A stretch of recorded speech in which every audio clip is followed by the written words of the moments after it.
President Emerson Mnangagwa has rewarded former legislator Dexter Nduna Zvaendwa by appointing him to lead resource mobilization for the ruling party, targeting mining, agriculture and other business enterprises. Sanabina mashoko abuda nyogo panapa tionoti ayo Mnangagwa anoriwada Nduna anoti subscriber like otina the bell kuti pana nomwe kwa mchinzi.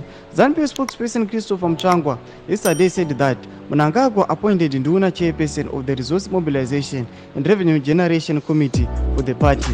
Nduna was appointed by Mnangagwa during last week's Central Committee meeting. He is the chairperson of the Resource Mobilization and Revenue Generation Committee, he added.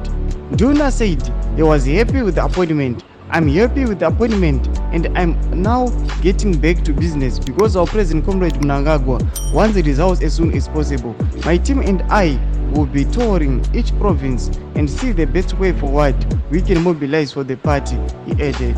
Doma shikari kuda panapa tiona kuti aiwa idi Mnangagwa mtungamiri weZANU-PF aiwa anoriwada Dexter Nduna achipiwa matomu achinzi atungamirire resource mobilization for party yavo, the ruling party ZANU-PF, vachitageta mining, vachitageta agriculture, pamwechete nema other business enterprises. Saka chipotudze mafungiro enyu mutudi pamusoro pechitiko ichi. Apinai comment section medu musangano subscribe kulike, turn on the bell icon.